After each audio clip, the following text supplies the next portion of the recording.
Boa noite, mais uma aula nossa aqui de vibrações mecânicas. Na aula de hoje a gente vai começar um tema diferente, um tema novo.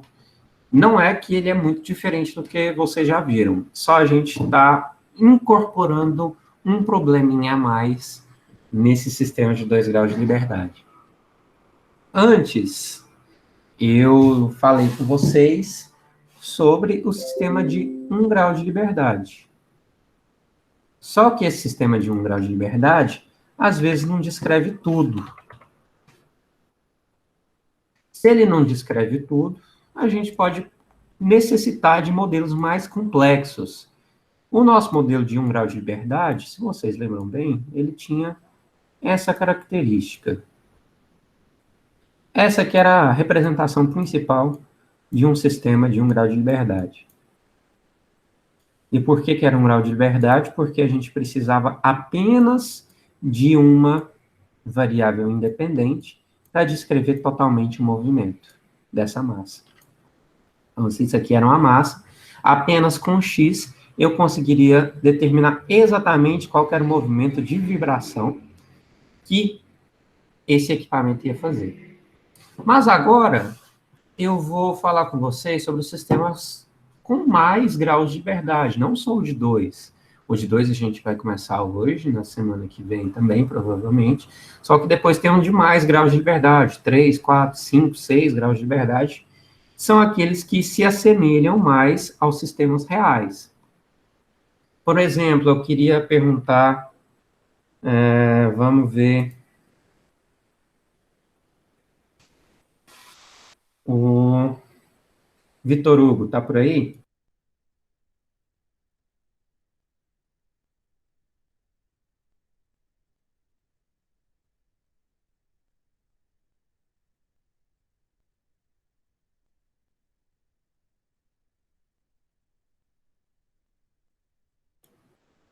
Ou o Matheus Augusto tá aí?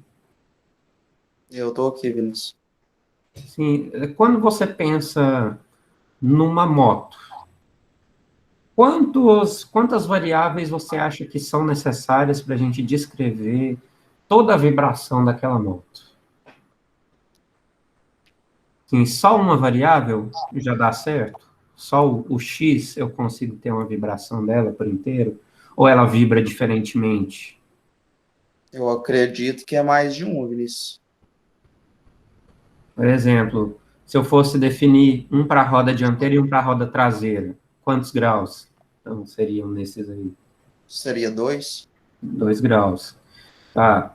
Agora vai adicionando alguma coisinha. Se eu quero medir a vibração na roda dianteira e na roda traseira. Onde que eu poderia medir vibração também? No centro das duas? No chassi, talvez, né? Dela? Isso. Na Beleza. balança, talvez? Uhum. E até no motorista, até o piloto, a gente poderia medir lá. É verdade. Então, quer dizer, se eu quiser analisar uma moto com mais acurácia, com mais precisão, eu teria que ter mais do que 1 grau de liberdade. Porque eu tenho uma roda traseira, tenho uma roda dianteira, tenho o chassi aqui da minha moto. Nossa, que moto horrorosa. Mas eu acho que dá para entender. Tem o chassi, nós temos a moto, a roda dianteira, a roda traseira, então tem 1 grau de liberdade, 2 graus de liberdade, 3 graus de liberdade, aqui eu posso considerar até o quarto, se for com o piloto. Então você vê que o problema vai ficando um pouquinho mais complicado. E o que vocês acham que acontece com as nossas equações que a gente tem que resolver para 2 graus de liberdade?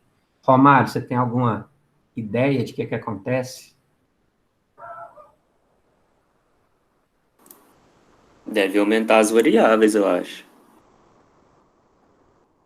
Aumenta bastante. Aumenta, a gente dobra as nossas variáveis.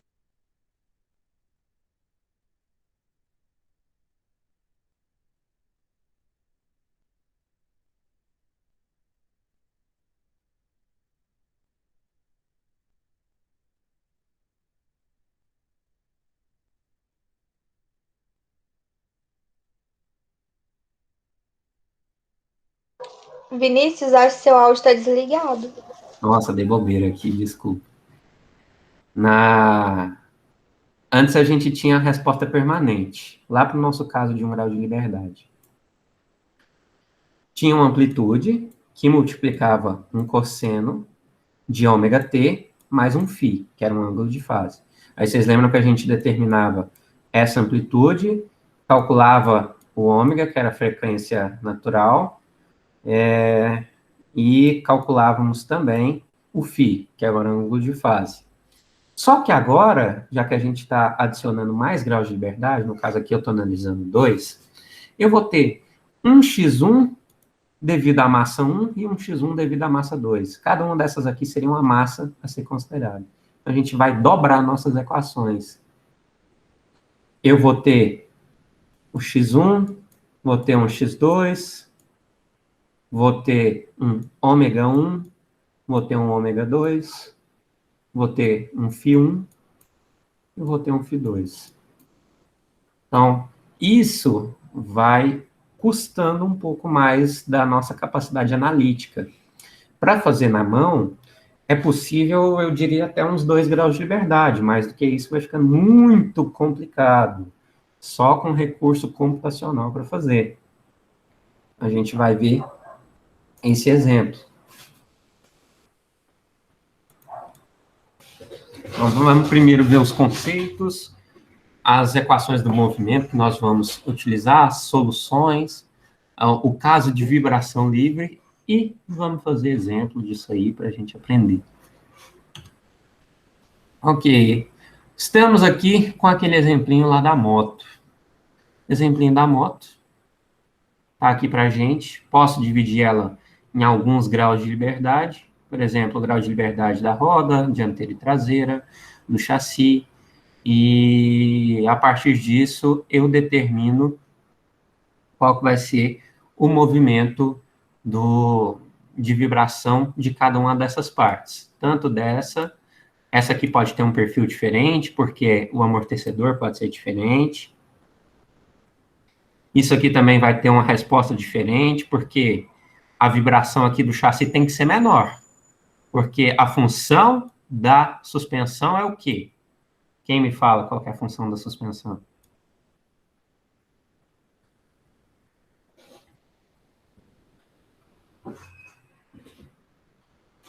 Olha lá, se a vibração chega a reduzir os impactos. Sim. Das vibrações? Isso. Também é função do amortecedor na suspensão. O amortecedor dissipa energia para que a gente não sinta tudo na nossa bunda. Então, a função principal é essa. Eu quero que não transmita movimento para o meu chassi. Quanto mais dura a suspensão, mais você sente no seu corpo. Quanto mais mole, menos você sente no seu corpo. Beleza. Então, temos aqui essas variáveis que a gente pode considerar. Nesse caso aqui que eu mostrei para vocês, era para a gente ver, dar uma olhadinha, que sistemas reais têm muito mais dificuldade, têm muito mais complexidade do que um grau de liberdade pode representar. Então, por isso é tão importante. Para isso, nós vamos definir, esse é o nosso modelinho básico, para determinar nossas equações, onde que nós temos duas massas. Por que tem 2 graus de liberdade? Me fala aí, Elisa. Se eu tiver aqui, ó, só esse x1 mostrando a minha posição, eu consigo determinar toda a posição do meu sistema de M1 e M2? Se eu tiver só x1? Acho que não. O que eu vou precisar mais? Da força? Não, peraí. Só o movimento. A força ainda não... Eu quero Da velocidade? só coordenadas espaciais, sem velocidade, sem força. Sim, eu preciso da rotação disso aqui para determinar alguma coisa? Não sei. Não precisa, porque ele só vai nessa direção para frente e para trás. Então, a rotação não faz sentido. Mas se eu quero determinar tudo aqui, eu vou precisar saber tudo da massa 1 e também quero saber da massa 2. Isso aqui é o meu sistema completo, não tem como eu falar para você, a posição da massa 1 é 10 milímetros. Tá bom, mas e a massa 2? O que está acontecendo com ela? Não sei. Então, é por isso que eu preciso dessa outra coordenada para determinar tanto o movimento de x1 e x2, da massa 1 e da massa 2. Beleza, com isso aí, nós temos as forças atuando. Olha, a força da mola puxa essa massa 1 para a esquerda. Então, K1, X1. A força do amortecedor, C1, X'1.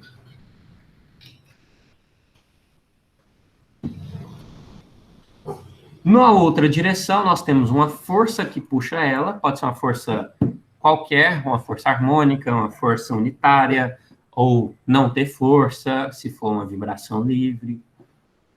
Então, aqui, as duas estão dividindo tanto o K2 quanto o C2. Então, quer dizer, enquanto um K2 está puxando uma para o lado direito, o outro K2 está puxando ela para o lado esquerdo.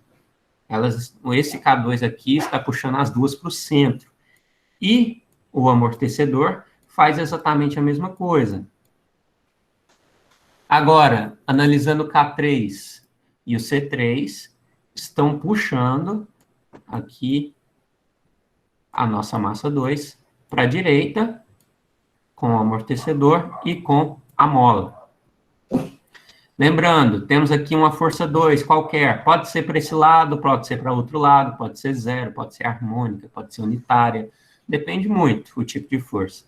O que eu vou precisar disso tudo? Eu quero descobrir qual que é a posição da minha massa 1 e a posição da minha massa 2, para eu resolver isso tudo. Então, essa aqui é a minha mola, que está sob tensão, tração, desculpa, essa mola aqui sob tração, essa aqui vai estar sob compressão. Através disso, fazendo somatório das forças em cada uma dessas massas, primeiro eu faço um somatório de forças na massa 1. Então, vou adicionar tudo isso aqui, ó, na massa 1. E depois eu vou fazer na massa 2, adicionando tudo também. Então, dessa forma, a gente vai ficar, olha aqui, ó, M1, X, duas linhas 1. Então, massa vezes aceleração, resultante. Depois, nós temos aqui C1 mais C2 vezes X1, que é exatamente, vem disso aqui, ó, C1x1, e aqui vai ter o C2x1, por isso que a gente já simplifica e coloca os dois juntos. Depois, menos C2x2, que vai ser dessa parte aqui. Depois, o K1 mais K2x1. Então, K1 está aqui, e o K2 está aqui também. K2x2 aqui. Isso tudo igual a força. Então, força é igual resultante de tudo isso aí. E para a massa 2, eu faço a mesma coisa. Então, enquanto uma vai ser função da massa 1, a outra vai ser função da massa 2. Lembrando, ó, x1, duas linhas, é a aceleração dessa massa. X, duas linhas, 2, é a aceleração dessa massa aqui. Então, vejam que está dividido por variáveis. Essa é a velocidade da massa 1. Essa aqui é a posição da massa 1. Agora, essa aqui é a velocidade da massa 2. E essa aqui é a posição da massa 2. Esses são os nossos índices. Mas vocês vejam que uma afeta na outra, não afeta? X1 não está afetando na massa 2?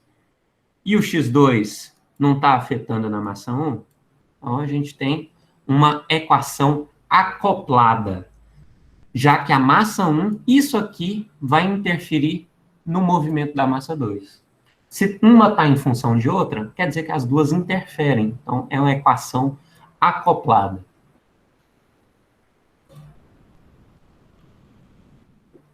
Beleza. Eu posso escrever essa equação aqui em forma de matriz. Como assim? Eu vou escrever primeiro uma matriz de massa, depois uma matriz de amortecimento e uma matriz de rigidez. Isso que está escrito aqui é exatamente o que está escrito aqui, só que em forma matricial. Então, como que seria?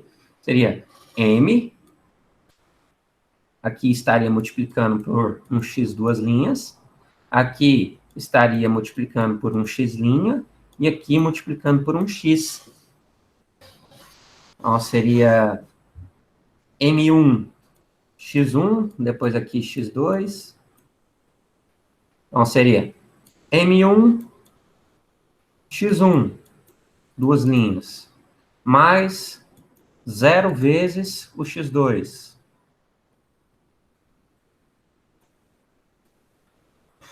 Então, por isso que a parte aqui de cima tem esse zero, porque não existe o x duas linhas lá naquela equação. Se a gente der uma olhada aqui, ó, tem o M1x, duas linhas, 1. Só na de baixo que vai ter o M2x, duas linhas, 2. Por isso que nossa matriz começa com 0 lá no 2, porque multiplica o x1 por 0. E depois nós temos o valor do M2. Vamos ver aqui. Quer dizer, aqui, ó, tudo que está aqui é aquela equação. Como que a gente multiplica matriz vezes vetor? Se eu tiver o meu vetorzinho aqui, deixa eu fazer esse vetorzinho. Vai ser o x' 1 e o x' 2. Essa é a nossa representação. Eu pego a linha vezes a coluna. Então, C1 mais C2 vezes X1, isso vezes X1, menos C2 vezes X2. Aí vocês podem conferir que, ó, C1 mais C2 vezes X1 menos C2 vezes X2 tá lá na equação. Tá aqui, ó. Exatamente aqui, ó. C1 mais C2 e esse aqui é o menos C2. A gente vai ter que trabalhar nessa forma matricial. Fica mais simples para a gente determinar. Por exemplo, na hora que tiver sistema de mais grau de liberdade, eu vou pedir para vocês simplesmente montar essa matriz. Quando é mais grau de liberdade. Lembrando que o x é os vetores de deslocamento, força, tem o x' que é de velocidade, o x duas linhas que é de aceleração, o ft é de força, então é tudo isso aqui igual ao nosso vetor de força, F1 e F2. Quando, por um acaso, o meu C2 for 0 e o K2 for 0, aqui, quer dizer que a minha equação não está acoplada. Se a equação não está acoplada, uma massa não depende da outra. É como se eu tivesse as duas massas unidas. É como se eu pegasse isso aqui e falasse, olha, não tem nenhum elemento de rigidez aqui, nem de amortecimento. Elas estão unidas com um cabo rígido. Então, elas não seriam acopladas. Beleza. Então, o que a gente tem? Nós temos que determinar 4 condições iniciais. Quais são as condições iniciais? É o x1 de 0, o x2 de 0, o x1 linha de 0 e o x2 linha de 0. Então, 4 condições iniciais para determinar tudo isso aqui. A gente vai começar determinando a vibração livre. Vibração livre é aquela que não tem força agindo no meu sistema. Então, o F de T é um vetor 0, 0. Tanto a força 1 quanto a força 2 vão ser 0. Beleza. E para simplificar ainda mais, vamos considerar um caso não amortecido, sem amortecimento. Então, o C1 vai ser igual ao C2, que é igual ao C3, que é igual a zero. Dessa forma, a gente simplifica aquelas equações. Olha, a gente tirou as forças, está tudo zero, e não tem amortecimento, ficou bem menor. A gente quer saber se a massa 1 e a massa 2, elas podem oscilar harmonicamente com a mesma frequência e ângulo de fase, se as duas ficam em fase, se elas vibram iguaizinhas uma com a outra, só que com amplitude diferente. Por exemplo, uma vai fazer isso aqui, e a outra vai fazer com o mesmo ângulo de fase, mesma frequência, só que com amplitude um pouquinho diferente. A mesma coisa, a gente vai considerar isso. Para isso, a gente vai considerar um movimento harmônico das nossas massas como resultado. Aqui, a massa 1 vai vibrar harmonicamente e a massa 2 vai vibrar harmonicamente. X1 e X2 são as nossas amplitudes do movimento da massa 1 e da massa 2. Pegando aqui essa equação, colocando nessas duas outras aqui, ó, definir o que é x1 e x2 de t, então a gente coloca elas aqui dentro. Deriva elas duas vezes aqui, deriva ela uma vez, se fosse o caso de ter amortecimento, e substitui elas lá. Então, dessa forma, a gente chega nessa equação. E isso aqui tem que ser válido para todo o período de tempo. Se isso aqui tem que ser válido para todo o período de tempo, a gente sabe que isso tudo, aqui entre os colchetes, vai ser zero. Então, com isso aqui tudo sendo zero, a gente simplifica um pouquinho mais nossa equação. Nós temos duas equações algébricas que são homogêneas e simultâneas. Tem duas variáveis aqui, o x1 e o x2. São as nossas duas variáveis. Qual que é a solução trivial para isso, gente? Solução trivial, o que vai fazer isso aqui ser verdade? Se isso tudo aqui está igual a zero, essa conta tem que dar zero. A solução trivial é eu falar para vocês, olha, o x1 é zero e o x2 é zero. Se isso for zero e isso for zero, isso aqui está ok, isso aqui está ok. E como que a gente faz isso? Através do determinante da nossa matriz. Então, o que está multiplicando x1 fica aqui no primeiro termo, depois o que está multiplicando x2 fica no segundo termo. Então, está aqui, ó, isso está escrito aqui, e o K2 está escrito aqui. E aqui o inverso, né? Menos K2 está aqui, e o que estava entre os colchetes, as chaves, fica aqui. A gente tem que fazer o determinante disso. O determinante é multiplicar, a gente multiplica essa coluna menos a multiplicação dessa diagonal. Falei coluna, mas é diagonal. Me perdoe. Igual a zero. Beleza. Temos essa resolução para o nosso determinante.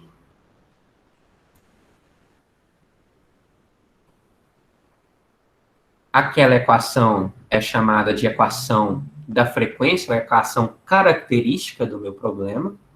E a solução dela é o seguinte, nós temos uma equação polinomial de quarto grau. Olha aqui, ó, o ômega elevado à quarta. Então, equação polinomial. Eu vou conseguir encontrar as minhas raízes, que vai ser o ômega 1 e o ômega 2. É a frequência natural da massa 1 e a frequência natural da massa 2. Elas estão ao quadrado aqui, então quer dizer que você teria que passar para o outro lado raiz, né? Lembrando, como que a gente calcula o ômega 1?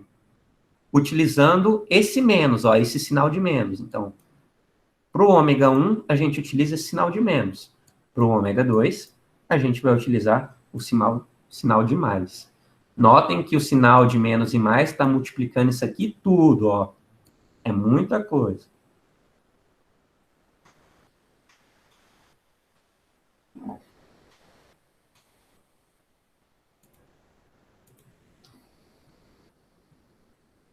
Beleza. Então, eu quero encontrar os meus valores das amplitudes x1 e x2, tanto para a minha frequência natural 1, quanto para a frequência natural 2. Então, eu vou chamar isso aqui de outras variáveis. Por exemplo, eu quero encontrar amplitude da massa 1 devido à frequência da massa 1. Então, é x1 de 1. Agora, amplitude da massa 2 devido à frequência da massa 1. É x1 de 2. Ou, a amplitude da massa 1 devido à frequência da massa 2. x1 de 2. E a frequência, a amplitude da massa 2 devido à frequência da massa 2, x2 de 2. Essa é a definição dessas nossas variáveis. Beleza. Então, eu posso determinar uma razão desse x1 e desse x2, devido a cada frequência. Então, x2 de 1 sobre x1 de 1. Eu vou chamar isso de R. Vai ser o R1 e o R2. Essa é a fórmula que a gente vai utilizar para calcular. Fica mais simples, gente. Aqui eu estou apresentando muito a teoria, mas no final das contas a gente utiliza só essas fórmulas. Essas duas equações vão ser idênticas, se a gente analisar. Então, dessa forma, a gente vai definir quais são os modos normais de vibração de acordo com as frequências naturais. Então, o primeiro modo, devido à frequência 1, vai ser o x1 de 1 e o x2 de 1. Ou, se eu quiser retirar o x2 de 1 e trabalhar só com o x1 de 1, eu posso multiplicar o R1 vezes esse x1 de 1. Então, a gente diminui uma variável aqui no nosso processo. E aqui embaixo a mesma coisa. Aqui vai ser x1 de 2, R2, x1 de 2. O que é o modo de vibração? O modo de vibração é como o formato que alguma coisa vibra. Então, se eu tenho uma viga, essa viga lá caiu uma massa em cima dela, ela vai vibrar de alguma forma. A forma que ela vibra, o desenho que ela apresenta para a gente, é o modo de vibração.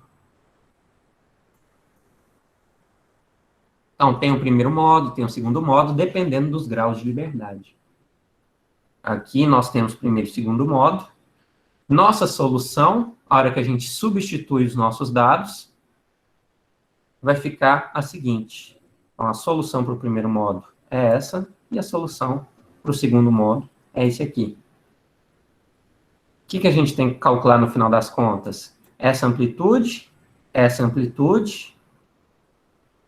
esse ômega e esse φ. Essas são as nossas variáveis. 6 variáveis. Então, 1, 2, 3. Na verdade, são 4, porque o ômega já vem do problema. Então, 4 variáveis.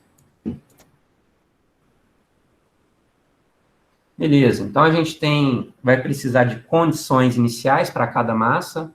Para cada massa que você tem dentro do seu sistema, cada grau de liberdade, 2 condições iniciais que são necessárias. Ok, então as condições iniciais são essas que a gente vai definir.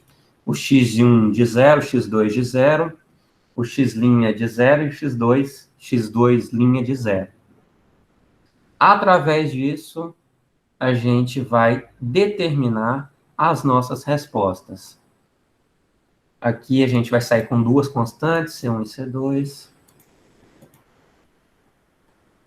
Onde que essas constantes já envolvem tudo aquilo que a gente quer determinar.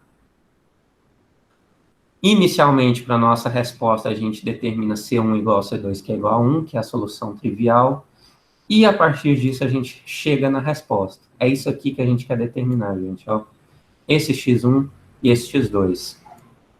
No final das contas, o que a gente vai encontrar é isso aqui. É o que a gente vai utilizar nos nossos exercícios.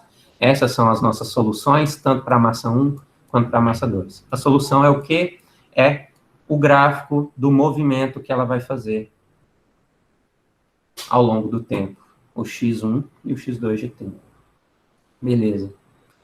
Substituindo nossas soluções, nossas condições iniciais, Essas são as nossas condições iniciais, substituídas aqui, a gente determina através dessas equações grandinhas, a nossa amplitude x1 de 1, nossa amplitude x1 de 2, nosso ângulo de fase φ1, nosso ângulo de fase φ2. O final das contas, é isso. O problema se resume em resolver isso aqui.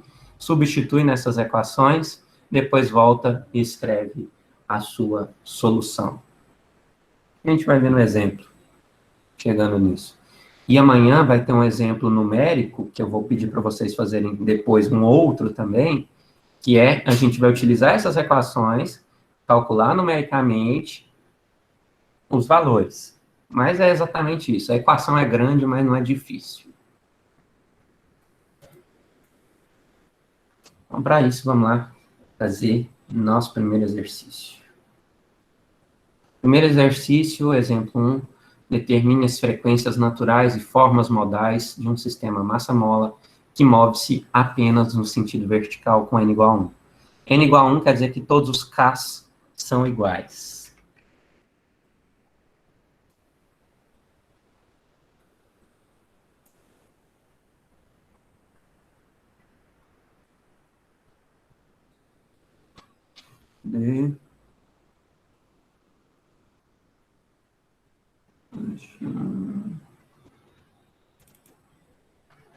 Ok, bora fazer agora esse primeiro exemplo sobre 2 graus de liberdade que nós temos que determinar.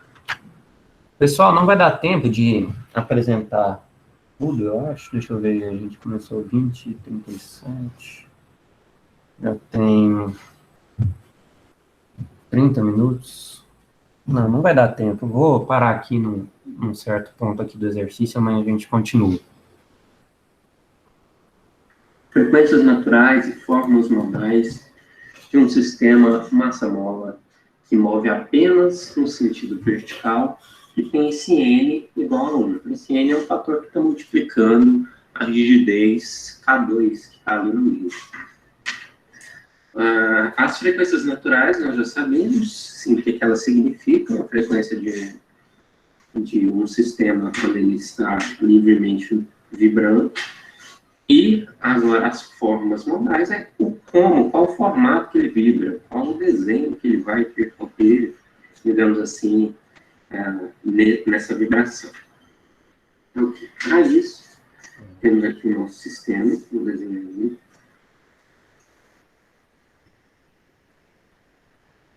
Uma massa. Temos duas massas, porque são 2 graus de liberdade, com 2 coordenadas para a gente determinar o movimento. Temos o K1, o K2,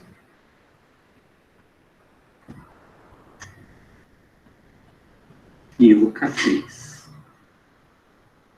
Todos eles são iguais a K. Então, nós temos a mesma rigidez em cada um desses pontos. E as nossas coordenadas independentes para descrever esse movimento, ou seja, cada um dos nossos graus de liberdade, estão aqui. Esse aqui é o x1 de t, e esse aqui é o x2 de t. Essa é a massa 1, que é igual a m, e essa aqui é a massa 2, que também é igual a m. Esse aqui é um exercício um pouco mais simples para ver. Ok. Vamos começar anotando os nossos dados.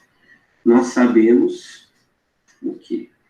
Que todos os K's são iguais e a massa 1 e a massa 2 são iguais também.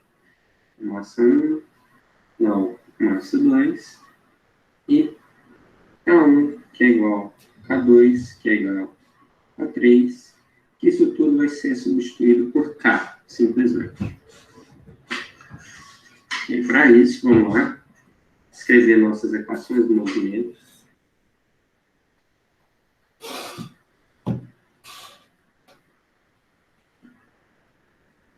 Para cada um desses graus de liberdade, então nós temos 2 equações. A primeira delas, vou escrever aqui, vai ser massa 1, aceleração 1, mas no caso aqui a gente tem esse produto, essa soma de K1 e K2 que estão agindo em N1, K1 mais K2 vezes esse deslocamento, X1. Depois, nós temos o K2 aqui com o X2 também, menos K2, X2 de T. O K3 aqui não está agindo em não. Por isso a gente não tem ele na nossa equação. É igual a zero porque é uma vibração livre.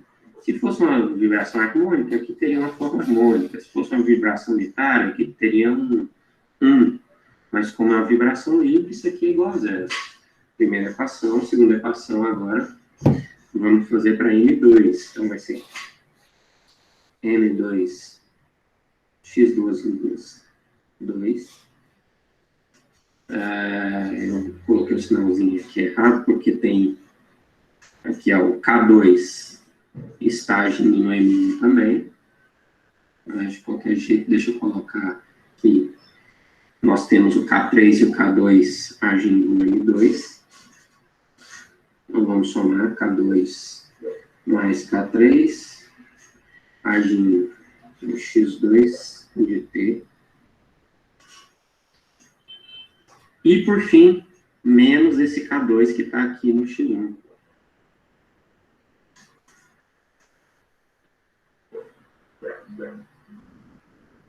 Igual a zero, porque também estamos na vibração livre. Ok. Temos aí nossa equação do movimento. Lembrando, se eu quisesse encontrar as minhas frequências naturais, nós temos que supor uma solução para isso, supor um X.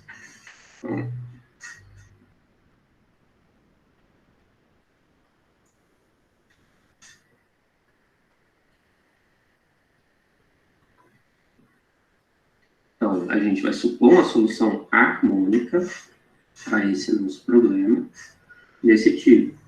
O xi, porque pode ser 1 ou 2, de t, vai ser uma amplitude, xi, cosseno de ômega t mais φ. Nós temos I1 e 2, que é o x1 e o x2. Ok. A gente vai pegar essa equação, inserir nas nossas equações de movimento e resolver-las.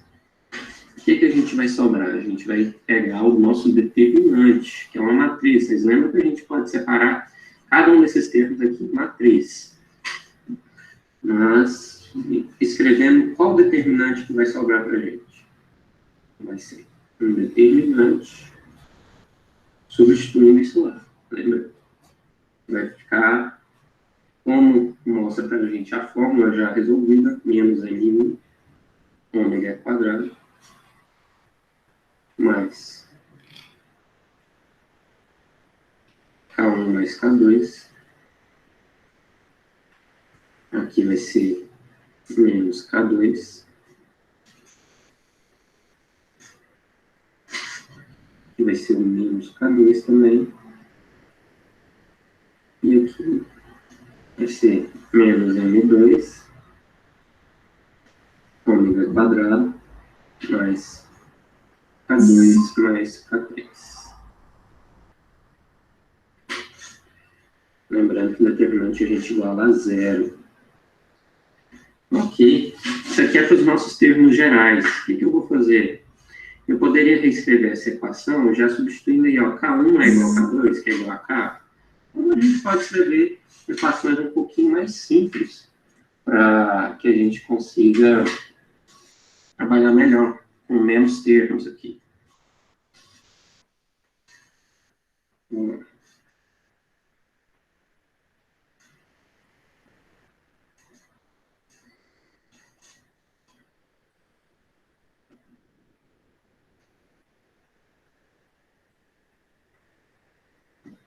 Só vou reescrever isso com essas condições. Então, vamos ter aqui M, x1 duas linhas, mais 2K x1. Estou ignorando o tempo, mas sempre tem aqui o tempo. x1, duas linhas de tempo. x1 de tempo. Menos K x2 igual a zero.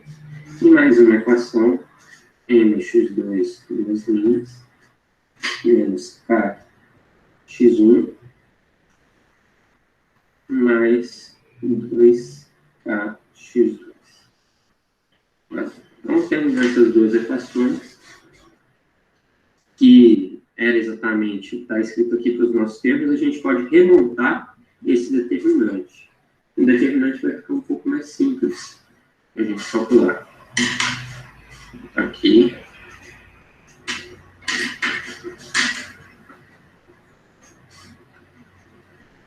Menos m ômega quadrado, eu estou substituindo. K mais K é 2K, mais 2K. Aqui vai ser menos K, e aqui a mesma coisa. Menos m ômega quadrado, mais 2K. Isso igual a zero. Acho que tá bom por aqui. Amanhã a gente começa a aula resolvendo exercício. Eu vou resolver esse determinante, depois encontrar as frequências naturais, depois com as frequências naturais, outras coisas também. Gente, acho que é isso. Amanhã nós nos encontramos no mesmo bate-horário. Um abraço para vocês, boa noite. Até mais. Boa noite. Boa noite.